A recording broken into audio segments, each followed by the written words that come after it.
laawol kisal ko laawol peewal e ɓantal. بسم الله الرحمن الرحيم. قال المؤلف رحمه الله: القاعدة الثالثة أن ترك الدليل الواضح والاستدلال بلفظ متشابه هو طريق أهل الزيغ كالرافضة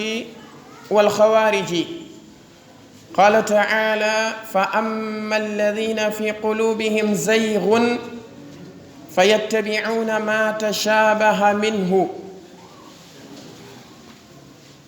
والواجب على المسلم اتباع المحكم، وإن عرف معنى المتشابه وجده لا يخالف المحكم بل يوافقه، وإلا فالواجب عليه اتباع الراسخين في قولهم آمنا به كل من عند ربنا. بماكي كم مؤلف عليه رحمة الله وند القاعدة الثالثة تقلل تتبنغل immorde e ɗeɗo tugaleɗe tawata dendaningal dina kanko e hoore majje woni ko woni e yiilade ko anna tarka dalili lwadihi, wonde tertagol dalil mo tawata ko laaɓuɗo on pos, dalil selluɗo ken o laaɓi pos, tertagol on ɗon ka o waali. wal istidlala bi lafdin mutashabihin, yaha dallinora konngol ngol tawata ngol ɗo wana laaɓugol ko jiɓinino e nder maggol, imma jiɓaye on noka sanadu kañum konngol ngol si tawi hawri ko hadith, ma hara jiɓaye noka faamu matnu kañum konngol ngol. si tawi ko aya qur'ana tawa jiɓaye noka faamugol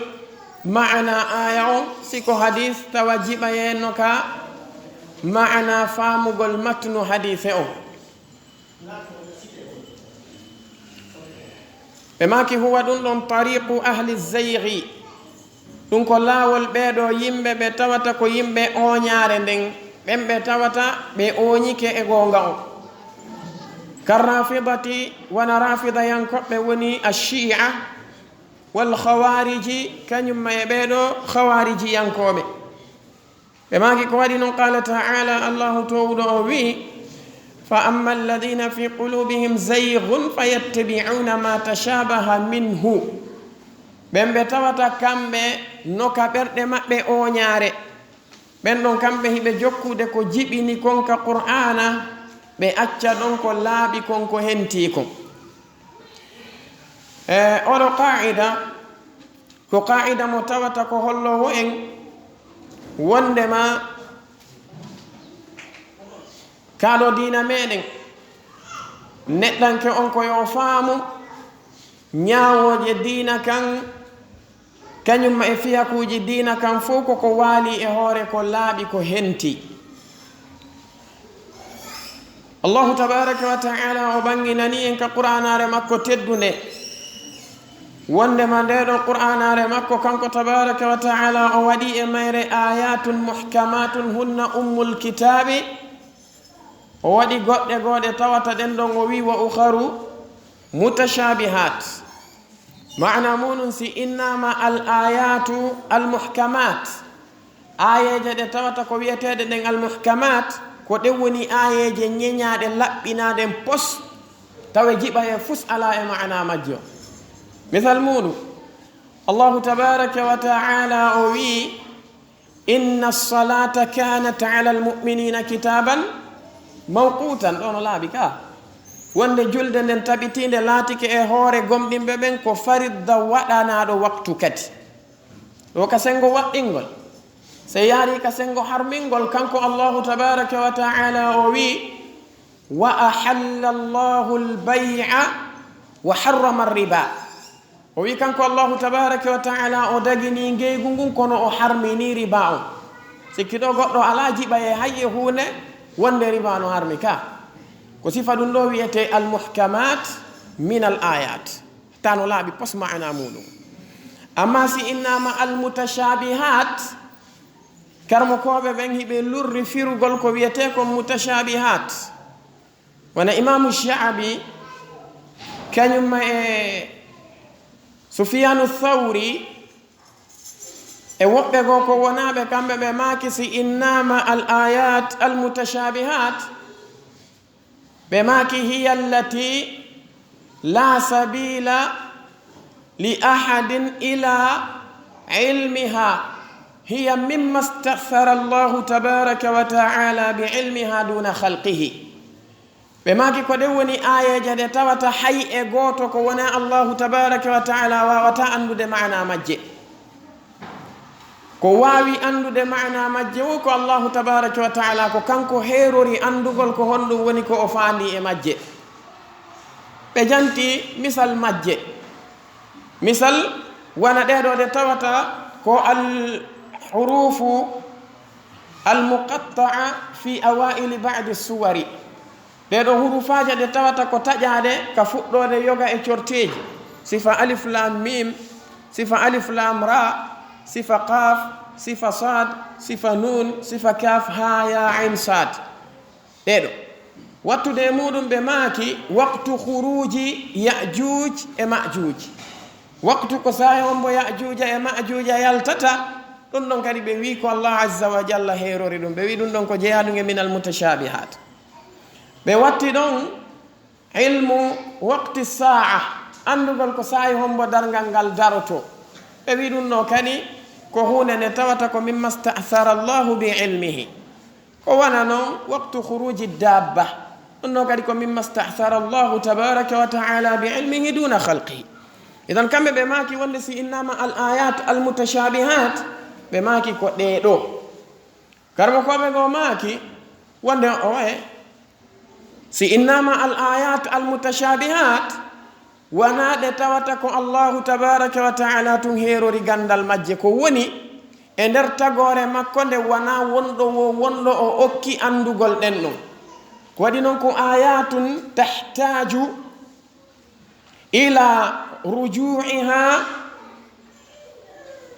ila al muhkamati li fahmi ma'aniha ko ayaje ɗe tawata ɗen ɗon si tawi hawriɗe famete ko beeɗe ruttede adde e ayeje ɗe tawata ko laaɓuɗe ɗen sifa ɗe jantiɗen nanen ɗen fiyo maana majje on ando andi ɗum ɗo namo kala okkete ɗum ka ko karmokoɓe ɓen ɓe tawata ko arrasikhuna fil ilmi oɗo waɗi jom meɗen tabaraka wa ta'ala o wi fa amma alladhina fi qulubihim zayghun fayattabi'una ma tashabaha minhu ibtigha'a alfitnati wa ibtigha'a ta'wili o wi wama ya'lamu ta'wilahu illa Allahu warrasikhuna fil ilmi yaquluna amanna bihi kullun min 'indi rabbina jomi me wi no wodi yimɓe go ɓe tawata ɓen ɗon ko ahlu zeyr kamɓe ɓe daroto ɓe jokka ɗen ɗon tawa ko ɓe jokkirta ɗe fof ko ibtigha al fitna ɗaɓɓugol fitna tum memmina fitna hakkunde mofte ɗen Allah tabaraka wa ta'ala o wi tawa ko ɓe woni yarde ɗon ko fi darugol wasi ɓe yiyay firo majje o wi kono noon anda firo majje siwana kanko Allah o watti ɗon warrasikhuna fil ilm e ɓen ɓe tawata ko tutiɓe e gandal ngal ɗon ara wawon ko wawul atf Abdullah ibn Abbas ɓe maki ana min arrasikhina fil ilm ɓe maki mimmiɗo jeeya e ɓen karmo koɓe go janga ɓe waɗa ɗum wawu on ɗon ko wawu mo tawata ko o fasila ɗon sa ari a innay wama ya'lamu ta'wilahu illa Allah daroɗa noon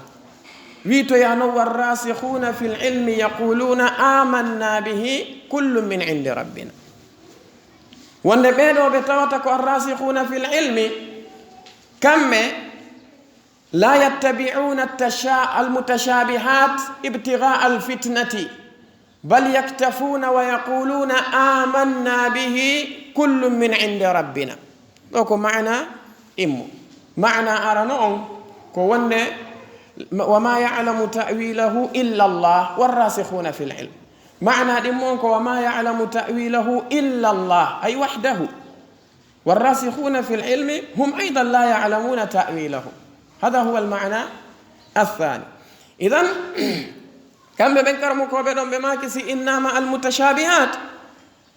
معنى مودون سي إنما هيدا جيبيني ko wonande woɓɓe goo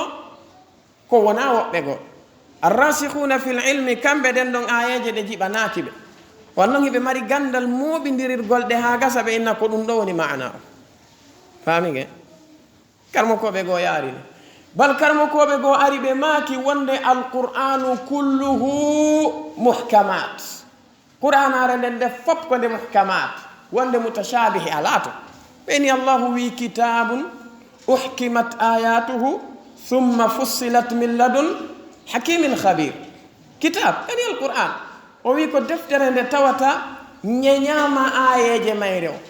kande ayeje ɗen ɗe fensitama ha laaɓi pos immorde ka makko kanko Allah ɓeni aynal mutashabih kamɓe ɓe ari wonde si innawa mutashabih maana muɗum on ko ba'duhu yashbahu ba'dan kitaban mutashabihan mathani bi maana ko deftere nde tawata hinde nandi ayay aya goto o yaha to tawa ɗen ayeje ɗiɗi ɗe nandi kono na sayi goto ɗe tippi wona e cortewol gotol ɗe woni ɓe wi ko ɗum woni mutashabihat ganda si fami woɓɓe goo kadi yaari ɓe wi alqur'anu kulluhu mutashabihat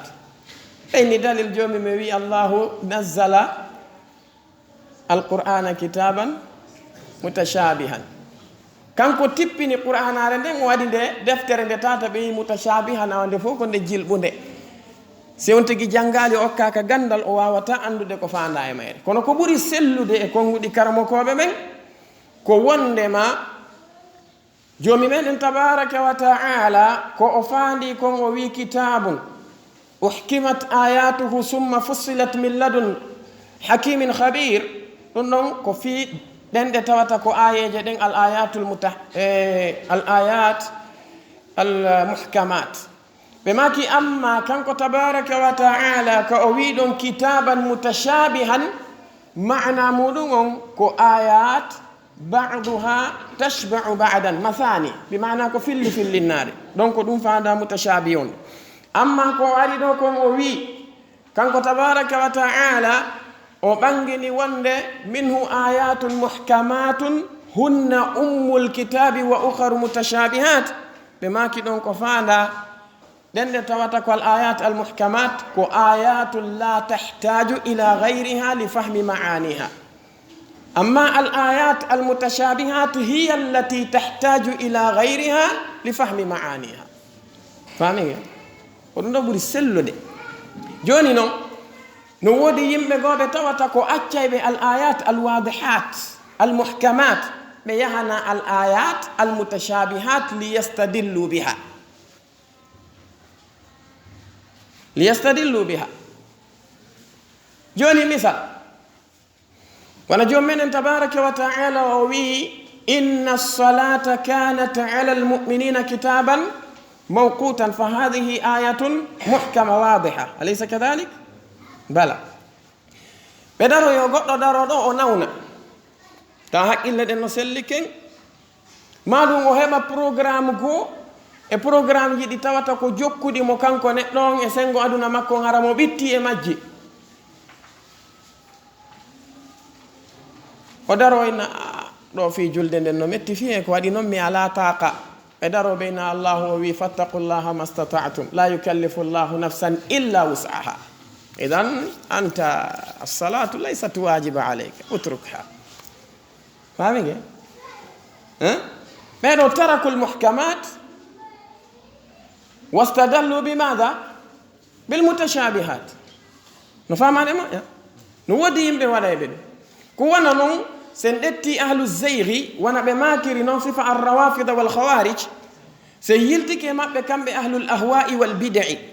مثلا ستويها وري اندتي وانا بيدو جهمية بيدو بتوته بداري أنكروا صفات الله جل وعلا بيد صفات الله تبارك وتعالى دين فيو مثلا سندتي صفة الكلام بيرو بتواتك جهمية بيبي الله تبارك وتعالى يتكلم لكنه لا يتكلم بصوت ولا بحرف ولا بلغة بل يخلق الكلام بيني كانكو الله تبارك وتعالى وولي أثبتوا له كلاما لكن كلاما مخلوقا بيبي كانكو تبارك وتعالى أتغي وني كونغونغول o naɓangol e jibril ara yettina e nelaɗon alayhi salatu wassalam. joni noon kamɓe madama wi'ama alqur'anu ko kalamullah, jomi meɗe wi wa in ahadun min almushrikina stajaraka fa ajirhu hatta yasmaa kalam allahi thumma ablighu ma'man. hatta yasmaa kalam allah ay hatta yasmaa alqur'anu kalamullah. joni noon kamɓe ɓe wi wonde alqur'anu makhluq, wonde qur'an arenen ko tagade. ɓe ɗetti subuhaji hewɗi, ɓe naati e ayat, ɓe acci al ayat al wadihat al adilla al muhkama, ɓe naatani al mutashabiha. misal honɗo ɓe inni allahu tabaraka wa ta'ala yaqul allahu khaliqu kulli shay alaysa alqur'anu shay'an unzuru. ɓe wi allah tabaraka wa ta'ala o wi allahu khaliqu kulli shay, kanko allahu tabaraka wa ta'ala o wi ko kanko tagi kala hunde ka. ɓe inni alaysa alqur'anu shay, asusa wide alqur'an laysa bi shay, la taqulu alqur'anu shay, ɓe innama kalima kullu kalimatun littamim. idan limadha tukhriju alqur'ana min alshay min alashya'i allati khalaqaha allah. yaqulu allahu jalla wa ala allahu khaliqu kulli shay. ñande ɓe weɓituno on subuha yeeso imam ahmad ibni hambalin, imam ahmad ɓe maaki kullu on ɗon ko kalimatu ta'mimin urida biha al aghlabiya, ko kalima mo tawata ko huɓintinɗo kono ko o fandora ko wiwgol ko ɓuri e ɗuɗude ko.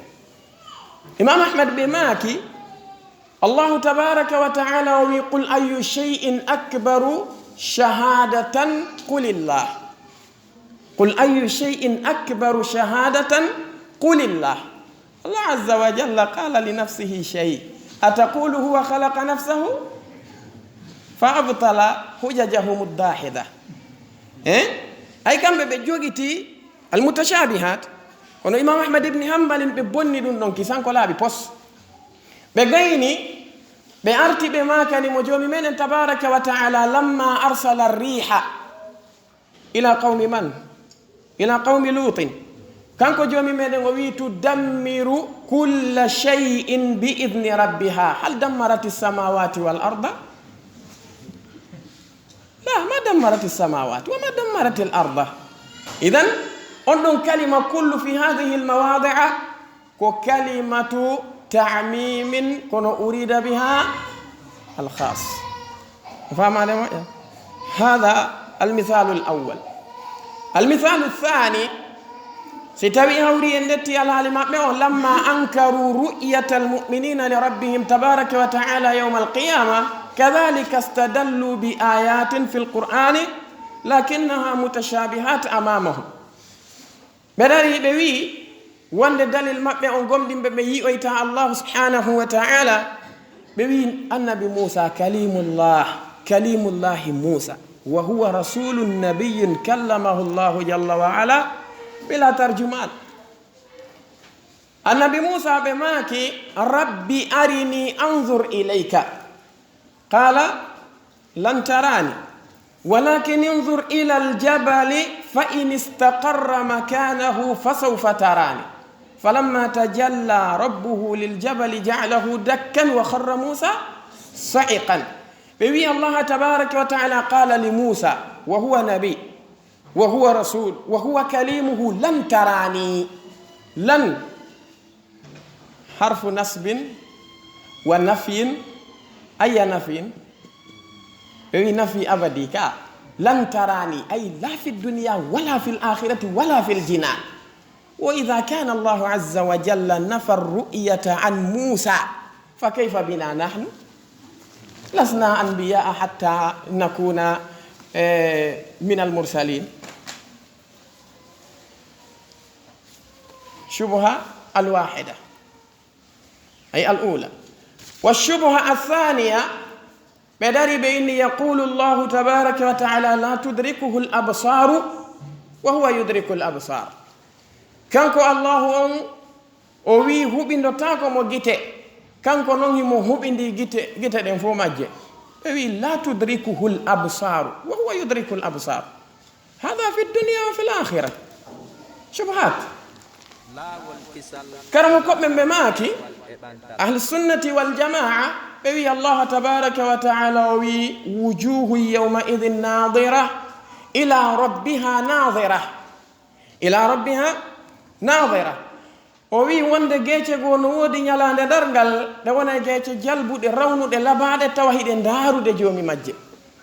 kono gadi ɓe dari ɓe wi wonde ila rabbiha nadira ay hiya tantadiru ma wa'adaha rabbuha yandati fami heno subuha goo kadi eni ko waɗi noon joom meɗen tabaraka wa taala o wi honɗum o wi inna alladina kafaru wa matu wa hum kuffar ɓeɗo ɓe tawata alhaali maɓɓe o wayini ko ɓe heferaɓe ɓe maayi kadi e keferan kakungun kanko allahu tabaraka wa taala no jeeya e ko o jantaniɓe wonde la yukhaffafu anhum al'adab wala hum yunzarun wona kamɓe woni ko nennante bi maana ɓe habbitatake ha neɓa ɓe nangete kisam ɓe lette gila ka ɓe maayi ɗo ɓeni idan wala hum yunzarun ila rabbiha nadira ɓe wi ko gootu joni noon annasara no mari maaniji sertuɗi ka haala arab ida uddiyat ay kalimatu nasara ida uddiyat bi ila haray almuradu biha ko arru'yatu bil absar jomi mi wi wujuhun yawma idin nadira ila rabbiha nadira nayo sa inni wonde anzuru ila almasjid anzuru ila alqamar anzuru ila alsayyara fahmi amma idha uddiyat أي الكلمة كلمة النظر إذا عديت بفي هري المراد بها التفكر جومي ميوي هون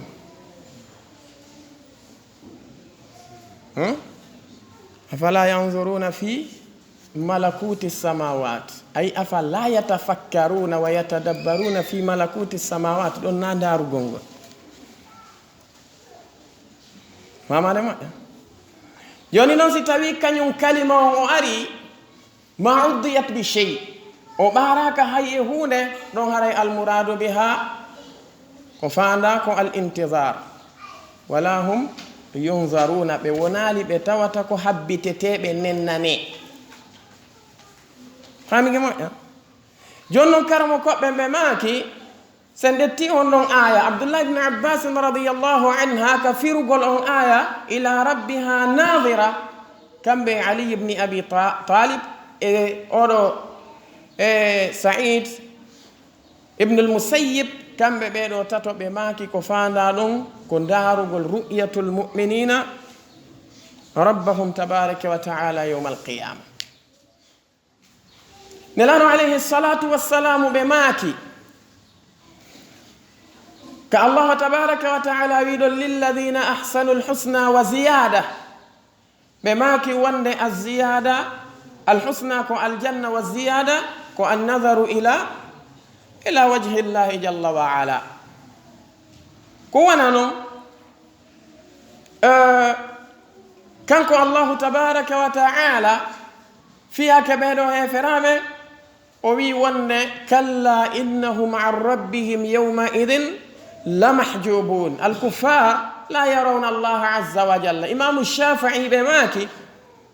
وأن نفي الله تبارك وتعالى رؤيته عن الكفار دليل على إثباته للمؤمنين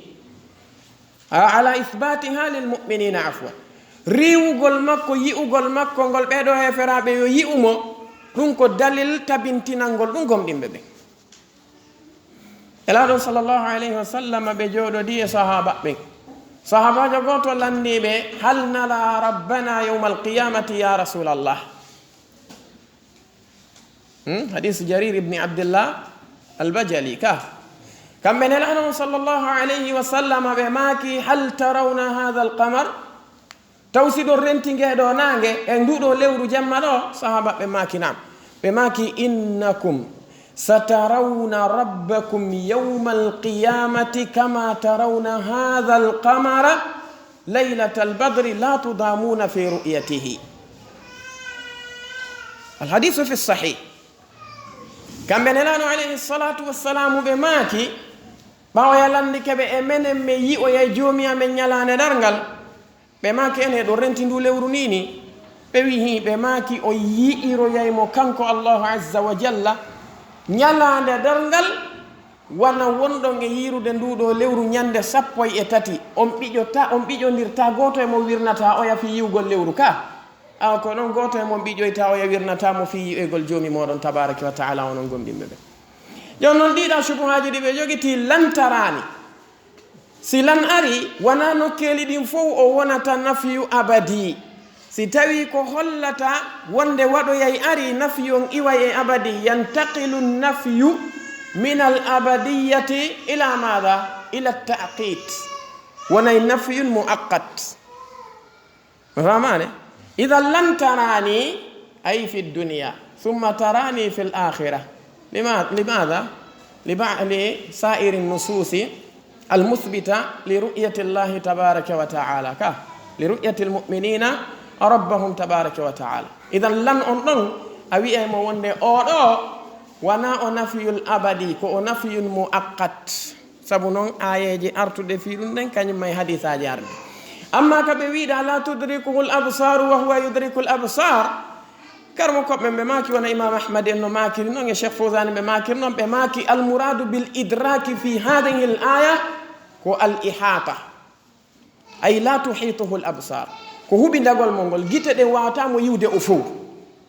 ko etiɗa wawata yiwde allahu o fof makko tawa fus wirnakima e makko a wawata ɗum hayso o feeñanno yima a yiyatamo o fof a wawata na dey ɓe yiyatamo ko ɓe huɓidota ko yi'ugol mo o fof makko ru'yatu shay'i wal ihatatu bihi shay'ani shattani ka tastati an tara hadha al masjid lakinnaka ma ra'aytahu kullahu idha ra'ayta al masjida kulla faqad ahatta bihi أما إذا رأيته بعضه فقد رأيته لكنك ما أدركته الإدراك هو الإحاطة فاهمين؟ إذا نقول بيجي سرت لي ونادي قول إذا بعد الأمثلة التي تدل على طريق هؤلاء الذين هم أهل الزيغ. إذا فالواجب علينا أن نرجع إلى ماذا؟ إلى المحكمات ونأخذ المتشابهات ثم نردها إلى المحكمات لنجمع بينها لأنه لا تناقض في كتاب الله ولا تناقض في سنة رسوله صلى الله عليه وسلم كذلك لا تناقض بين كتاب الله وسنة رسوله صلى الله عليه وسلم. فهمك؟ قرآن بلوت ندرتافيو كوانا نون سنة سيسلي ينالو لوت ندرتا كوانا نون قرآن سنة لوت ندرتا فما دمو يام جونم بينو كامبي في بجوغي تيدين نون بيجي يتخذون المتشابهات ويستدلوا بها ويتركوا المحكمات. قال تعالى الله تعالى فأما الذين في قلوبهم زيغ بمبي تواتانو كبرد مابي اونيار فيتبعون ما تشابه منه بينو كامبي بجوكو دي كونكو تواتانو جيبي كقرآن تواسي بدتيرون نون بي واوا جيبيرde dum haqqillaji yimbe ben بماكي والواجب على المسلم كو وقي كون ادو اودو neddo juldo ittiba'ul muhkam ko jokkugol ko tawata ko nyeyaadu labbinaadu wa in arafa ma'na al mutashabih si tawi hawri allah on andini mo o andi ma'na konko jibi kon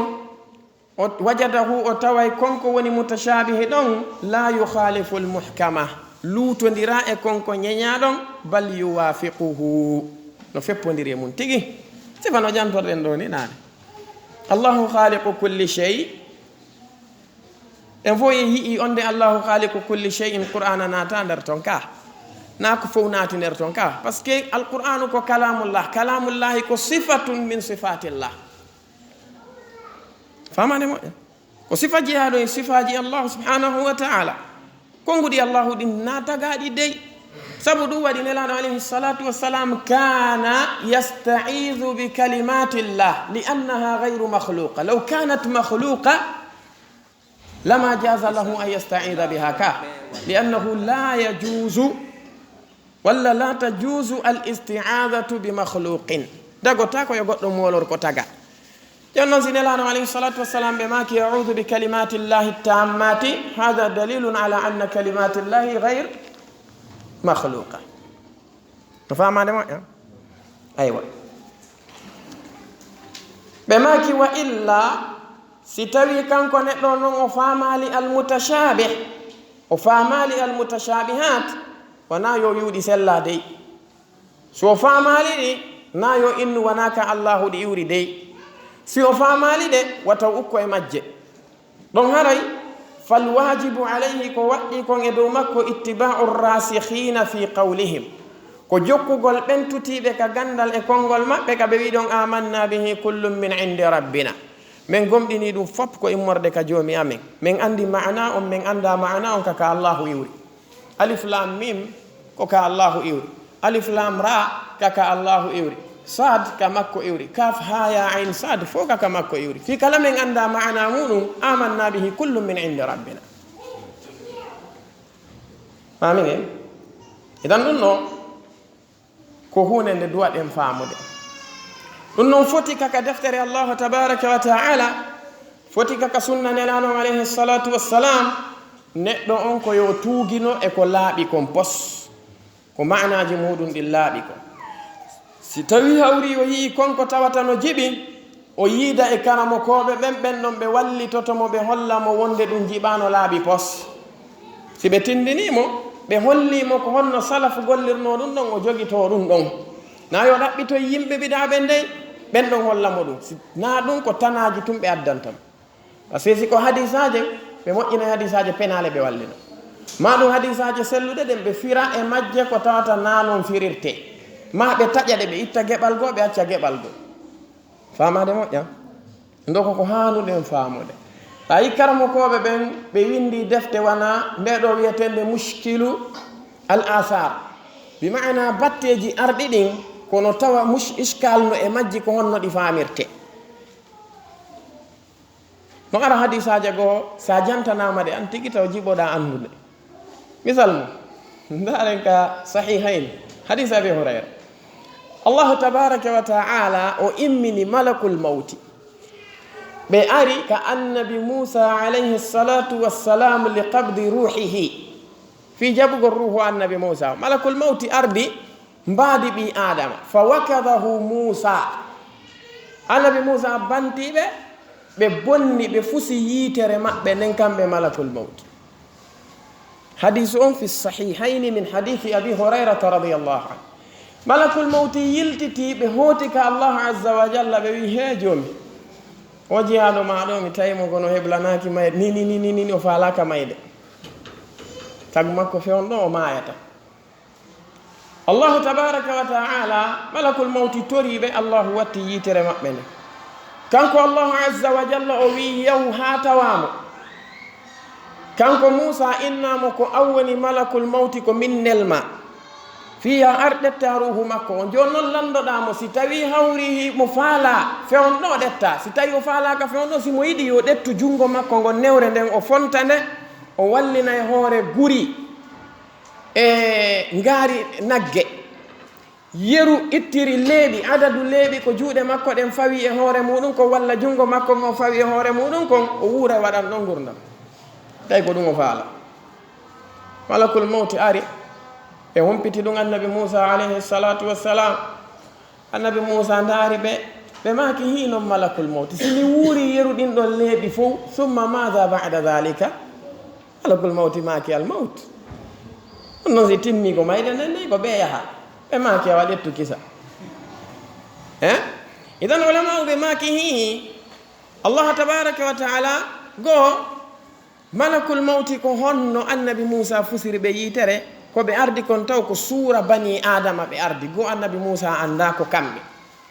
ɗimmitel muɗum ngel allahu tabaraka wa taala o hoddiri yo ɗum ɗon waɗu kanko andi ko fi honɗum o hoddirani ɗum ko on woni hikma o waɗi noon en anndi malaikajo e ɓi adama hayso ko en fof moɓodiri malaikajo e men en dartotako mo ka idan a jaɓay wonde hadis on no selli annabi Moussa ko warri ɗum goko ɓe ɓaɓe anda ko malakul mawti noon ɗiɗi Allah tabaraka wa taala kanko hoddiri ɗum ko an noon daaru malakul mawti yettino yettaki idan ɓe yildorno noon ɓe hawti ka Allah tabaraka wa taala o watti yitere nden Allahu noon andi hikma on ko honɗum o waɗani ɗum famade moƴƴo ko ɗum imam ahmad ɓe maki ka sharhu sunna ɓe maki ka usulu sunna maɓɓe wonde kala hadisaje ɗe yi'uɗa tawi haqqille maɗa ɗen yadali e mum mana muɗum hadisaje ɗen hecci haqqille maɗa ɗen ɓe maki hino ko watta ko ngo ɗaɓɓiti taw si ɗe selli si tawi ɗe selli gongin ko nelaɗo on maaki lutta noon hannde honɗum kadi haqqille maɗen no lo'i faamugol ɗum noon a hokkaka faamu mum yiltitoɗa e karamokoɓe ɓen e salafu no faamirno noon ɓe andinama ko honno ɗe faamira ɓaɗen noon fof salafu rewi e majje ka ɓe hisi e majje idan an kadi rewaɗo kono si a jokki yimɓe bidaɓe ara witana na kamɓe firantama ɗum dey si ɓe firanima ɗum a darike compargol wigol ɗa e ɗa si takkodiri ɗo yahaygoy ara wigol oɗo waɗi si tawi haɗa ɗen few jentagol yimɓe bidaɓe par ce que ɓe heewi tew subuhaji ɓe heewi tef subuhaji yuma men aishata radiallahu anha no ari hadith mo ɓe fillani en ittaɗo e nelaɗo alayhi salatu wassalam ima muslim no fillim nelaɗo maki alayhi salatu wassalam ida ra'aytum alladina yattabi'una ma tashabaha minhu fa ulaika alladina sammahum llahu fahdharuhum ɓe maki si on yii o wuuridi e ɓe yimɓe jokkayɓe almutashabihat ɓe acca ɗon almuhkamat ɓe maki ko ɓen woni ɓe allahu wi ɓen ahlu zeyri fahdharuhum rente e maɓɓe taw on jentoɓe taw ndaaru defte maɓɓe ɗen wata on jooɗo takko maɓɓe wata on janngu e junngo maɓɓe few o waɗi neɗɗo si tawi hawri a yeyi e misal a yeyi ha an a inni a waaway jooɗodude e neɗɗo bidaa jentoɗa mo wokkata subuha e ma he allahul mustaan a hoolike hoore ma ka buy e salafu hoolaki hoore ma abdullah ibni abbas ɓe makono la tujalisu ahla al ahwa'i fa inna mujalasatahum mumridatun lil qalbi ɓe maki taw jooɗodu e yimɓe ɓiɗaɓe nde jooɗodugol e maɓɓe ñawsina e ɓerɗe moɗon ɓe ibni abbas sahabiyun ka naren mouhammad ibne sirin tabi'i rahimahullah ñande go yimɓe biɗa ɗiɗo arno jooɗi takko maɓɓe o yawi da'ani aqra alayka ayatin min alquran walla ayatan min alquran ɗimmo wi da'ani uhaddithuka hadithan an nabi sallllahu alayhi wa sallam ɓe maki imma an taquma wa imma an aquma ana o yawi accumi janngane aya qur'an o yawi accumi janngane hadise nelaɗo alayhi salatu wassalam ɓe ndaari weɗi ɗon noon ɓe tawi ko yimɓe biɗa ɓe maaki ko imma diron takko an yahon mami immo min mi accana on jonde nden mi yaha ɓe yaɗi ɗo immi wondiɗɗo maɓɓe o landi ɓe o wi hi mouhammad bun sirin ko fi hon ɗum waɗan noon ɗum ɗo goɗɗo ina jannganama aya qur'ana wiya o jannganama hadise wiya o ɓe maaki ɓe ko yimɓe bida'ani ɓe janngay ɓe fira ɓe ukka jiɓayeji e muɗum miɗo mapani hoore an si ɗum naati ka ɓernde an ko honto mi rewata ha ɗum iwa e ɓernde an nde mouhammad bun sirin kana yakhafu ala nafsihi min shubuhati ahli lbida'i fa kayfa bina nahnu eɗo goɗɗo no jooɗo machallah hi minen min jentoto chia ɗum watta men hay hunde min jentoto suufiya ɗum watta men hay hunde subhanallah salafu kamɓe hiɓe woɗɗitino ɗum hatterde woɗɗitagol ɓe jaɓata saabu won ɗum subuhaji ɗin goɗɗi ɗin no aragoy si ɗi ari a gongintaɗi ɗon kono wonto tana on woni ko si ɗi naati woni ka ɓernde ma yaha ha wiya nandi e gonga dey he ɗum noon si woni gonga joni noon ɗo ya yew ha yiitoya defte ka karamo koɓɓen firti on subuha ɗon ɓe hawkimo ara ɓi golle itta e deftere fontama wata famude koni e mayre andi ara ɓi golle ɗum haray ko beɗarɗa nodda karamo kojo si on noon kadi mustawa makko on hewta ɗum noon o fuɗɗo mayde a waccumi ɗaɓɓita hi joni noon hitande honde o yiyata ɗum tandi ɗum ko an hokki hoore ma mum ka iɗan haray yimɓe ɓen koyoɓe rento e ɗum ɗon hattirde rentagol e muɗum na